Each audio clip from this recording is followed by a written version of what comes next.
ہمارے ہی بزرگ گزرے ہیں، حضرت سلیمان سوری رحمۃ اللہ تعالیٰ علیہ۔ آپ جب اپنے دور کا ایک واقعہ بیان فرماتے ہیں، آپ فرماتے ہیں کہ میں ایک سال جو ہے نا وہ حج کرنے کے لیے گیا۔ میں کیا دیکھتا ہوں کہ جب تمام لوگ بیت اللہ کا طواف کر رہے ہیں، ایک شخص کو میں دیکھتا ہوں کہ وہ بھی بیت اللہ کا طواف کر رہا ہے، مگر جب وہ قدم اٹھاتا ہے تب بھی درود شریف پڑھتا ہے، اور تب وہ قدم رکھتا ہے تب بھی درود شریف پڑھتا ہے۔ تو آپ فرماتے ہیں کہ میں بڑا حیران و پریشان ہوا کہ یہ شخص تمام تسبیح و تحلیل کو چھوڑ کے آپ صلی اللہ علیہ وسلم کی ذات بابرکات پہ درود شریف کا نذرانہ پیش کر رہا ہے۔ میں اس سے پوچھوں گا ضرور کہ تیرے پاس اس کے لیے کوئی ثابت، کوئی ٹھوس دلیل ہے کہ تو باقی تسبیح و تحلیل کو چھوڑ کے آپ صلی اللہ علیہ وسلم کی ذات پہ درود شریف کا نذرانہ پیش کر رہا ہے؟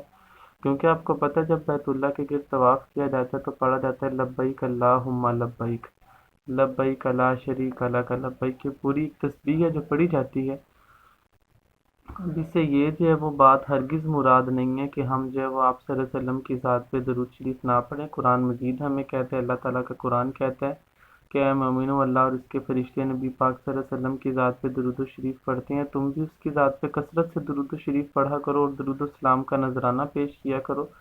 تو آپ فرماتے ہیں کہ میں نے چاہا کہ میں اسے پوچھوں، مجھ سے رہا نہ گیا، میں نے اسے پوچھا کہ اے بندہ مومن، اے بندہ خدا، تو تمام تسبیح و تحلیل کو چھوڑ کر آپ صلی اللہ علیہ وسلم کی ذات پہ درود شریف کا نذرانہ پیش کر رہا ہے، مجھے اس کے متعلق تو کوئی ٹھوس دلیل دے کہ تو یہ کیوں کر رہا ہے۔ تو حضرت سلیمان سوری رحمۃ اللہ علیہ فرماتے ہیں کہ مجھے اس شخص نے کہا کہ اگر آپ ایک بزرگ ہستی نہ ہوتے تو میں ہرگز آپ کو جواب نہ دیتا،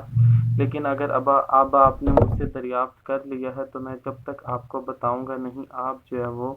چین و قرار سے نہیں بیٹھیں گے۔ تو سنیں، سلیمان سوری رحمۃ اللہ علیہ فرماتے ہیں کہ اس نے مجھے بیان فرمایا کہ میں ایک سال جو ہے وہ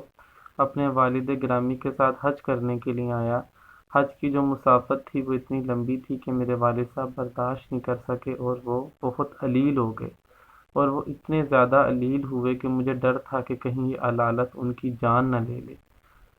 تو وہ آدمی کہتا ہے کہ بالکل اسی طریقے سے ہوا کہ میں اپنے والد صاحب کے ساتھ بیٹھا ہوا تھا ان کے سراہنے کے، میں کیا دیکھتا ہوں کہ میرے دیکھتے دیکھتے میرے والد صاحب کی جو ہے وہ روح قبض ہو گئی۔ آگاہ اپنی موت سے کوئی بشر نہیں، سامان 100 برس کا پل کی خبر نہیں۔ زندگی میں تو کوئی میرے پاس نہ بیٹھا اور آج لوگ ہی لوگ بیٹھے جا رہے تھے۔ کسی نے آج تک مجھے کوئی تحفہ نہ دیا اور آج پھول ہی پھول دیے جا رہے تھے۔ ترس گیا میں کسی کے دیے ایک جوڑے کو اور آج نئے نئے جوڑے دیے جا رہے تھے۔ پل دو پل ساتھ نہ چلنے والے آج قافلہ بنا کر چلے جا رہے تھے۔ آج پتہ لگا کہ موت کتنی حسین ہے اے اقبال، اور ہم تو بس یوں ہی جیے جا رہے تھے۔ تو وہ آدمی کہتا ہے کہ میرے والد صاحب کی روح قبض ہوئی تو میں نے کیا دیکھا ہے کہ میں نے اپنے والد صاحب کے چہرے کے اوپر کپڑا ڈالا ہے۔ وہ کہتا ہے کہ جب میں نے دوبارہ کپڑا ہٹایا تو میں کیا دیکھتا ہوں کہ میرے والد صاحب کا جو چہرہ تھا وہ بالکل کالا سیاہ ہو گیا۔ ان کے چہرے کو دیکھ کے جب مجھے خوف آنے لگا تو میں بڑا حیران و پریشان تھا۔ تو کہتا ہے میں بیٹھا بیٹھا سو گیا، میں کیا دیکھتا ہوں کہ ایک نورانی شخصیت آئی ہے، اس نے جو ہے وہ میرے کیا کیا ہے جی، میرے والد صاحب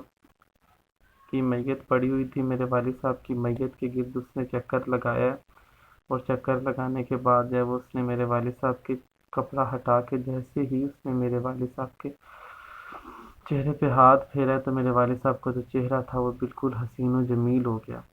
تو وہ آدمی کہتا ہے کہ وہ بزرگ ہستی جانے لگی، کہتی اتنی ان کے پاس سے خوشبو آ رہی تھی کہ مشک و عنبر بھی کم پڑ جائیں، اور ایسا حسین و جمیل چہرہ میں نے زندگی میں کبھی اپنے نہیں دیکھا۔ تو اس بزرگ نے جو ہے وہ اس سے پوچھا کہ تو نے دیکھا نہیں کہ وہ شخصیت کون تھی؟ تو وہ آدمی کہتا ہے کہ وہ جب شخصیت جانے لگی تو میں ان کے دامن کے ساتھ لپٹ گیا،